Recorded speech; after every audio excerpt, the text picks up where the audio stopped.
విద్యాశాఖలో గత 15 సంవత్సరాలుగా కాంట్రాక్ట్ విధానంలో పనిచేస్తుంటే సమగ్ర శిక్షణ ఉద్యోగమైన మేము రాష్ట్ర కమిటీ పిలుపు మేరకు ఈరోజు నిలవడిక సమ్మె 2వ రోజుగా రాష్ట్ర కమిటీ చేయడం జరుగుతుంది. మేము నిజానికి ముఖ్యమంత్రి గారికి అతి ఇష్టమైనటువంటి పాఠ్యపుస్తకంగా భావించినటువంటి విద్యాశాఖలో పనిచేస్తూ విద్యా వ్యవస్థకు బలోపేతానికి ఆహార్నిశలు 4 గంటలు కృషి చేస్తున్నటువంటి వ్యక్తులం. కానీ ఈరోజు మా యొక్క జీవితాలను పెరుగుతున్నటువంటి ధరలకు కానీ మారుతున్నటువంటి పరిస్థితులకు కానీ ఎటువంటి వాటికి కూడా లేకుండా మా యొక్క జీవితాలతో జీవితానికి సంబంధం లేకుండా ఉంది. పెరుగుతున్నటువంటి ధరలకు అనుకూలంగా జీతాలు పెంచకపోవడం, అట్లాగే మా యొక్క పెరుగుతున్నటువంటి వయసుల దృష్ట్యా మేము బయట ఉన్నటువంటి పోటీ పరీక్షల లోపల పోటీ పడలేక, అట్లాగే మార్కెట్తో పోటీ పడలేక ఇక్కడ కృషించిపోతున్నటువంటి విద్యా వ్యవస్థలో ఉన్నటువంటి ఉద్యోగులను గత 2వ రోజు నుండి ఈ యొక్క నిర్వహిత సమ్మె చేస్తున్నాం.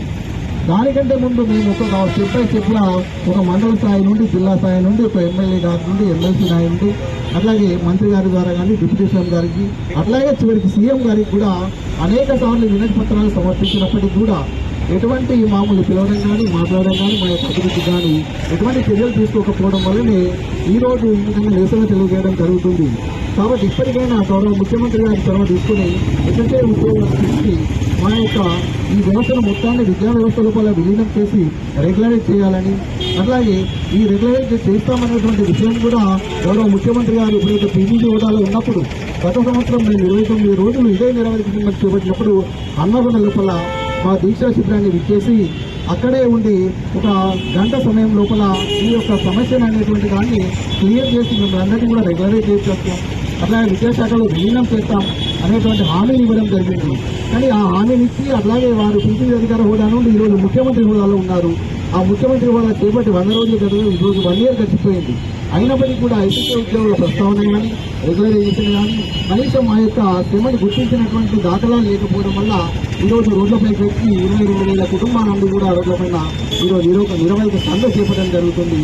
దీని ఫలితం వల్ల మా యొక్క విద్యా వ్యవస్థలో ఉన్నటువంటి అనేక రకాలైనటువంటి కార్యక్రమాలు గుర్తుపడుతున్నాయి. ఈరోజు కేజీబీ అయితేనేమి, యూఆర్ఎస్ అయితేనేమి, పాఠశాలలు అయితేనేమి, ఆ యొక్క బోధనేతర కార్యక్రమాలన్నీ కూడా వెంటనే వేయడం జరిగింది. కాబట్టి వెంటనే ముఖ్యమంత్రి గారు జోక్యం చేసుకొని ఈ మా లోపల ఉన్నటువంటి అతి చిన్న సమస్యలను పరిష్కారం చేసి విద్యాశాఖలో విలీనం చేసి వెంటనే మా యొక్క ఉద్యోగాలన్నింటినీ కూడా రెగ్యులరైజ్ చేయాలని కోరడం జరుగుతుంది. Thank you.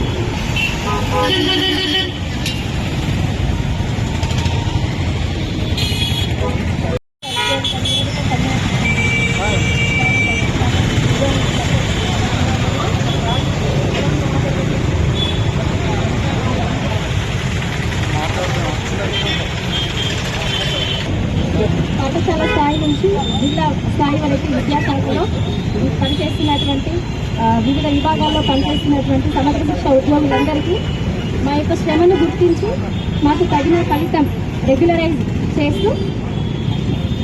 రెగ్యులరైజ్ చేయాలి అని మేమందరం డిమాండ్ చేస్తున్నాము.